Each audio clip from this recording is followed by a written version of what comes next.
આજે જૂનાગઢ મહાનગર ભારતીય જનતા પાર્ટીના ગિરનાર કમલમ કાર્યાલયનું લોકાર્પણ ગુજરાત પ્રદેશના યશસ્વી પ્રદેશ અધ્યક્ષ આદરણીય સી.આર. પાટીલજીના વરદ હસ્તે કરવામાં આવેલ.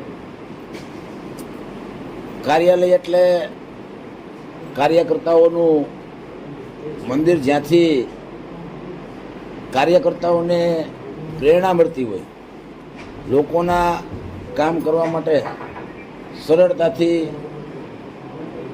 બધા મળી શકે, એક એવું સ્થળ.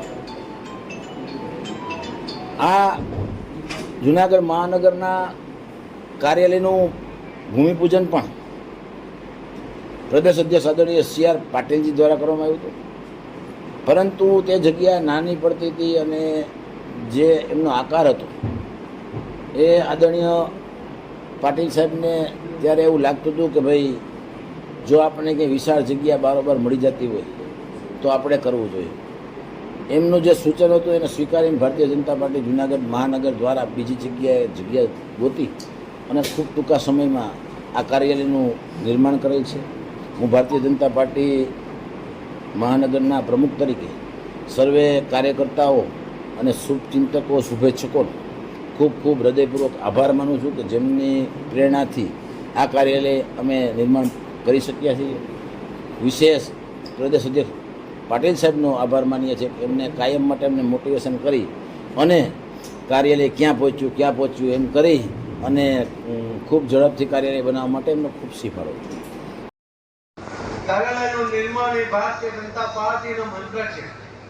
આદરણીય પ્રધાનમંત્રી મોદી સાહેબના નેતૃત્વમાં આપણા આદરણીય ગૃહમંત્રી શ્રી અમિતભાઈ શાહ સાહેબ રાષ્ટ્રીય અધ્યક્ષ હતા, ત્યારથી આખા દેશના 700થી વધુ જિલ્લાઓમાં દરેક જિલ્લાનું પોતાનું એક ભવ્ય કાર્યાલય બને એ જે એમને પ્લાન કર્યો હતો, એના અંતર્ગત આજે જૂનાગઢ મહાનગરનો કાર્યાલય પણ આજે લોકાર્પણ કરવામાં આવ્યું છે. આપ સૌના સાથ અને સહકાર સાથે આ કાર્યાલયનું નિર્માણ થયું છે.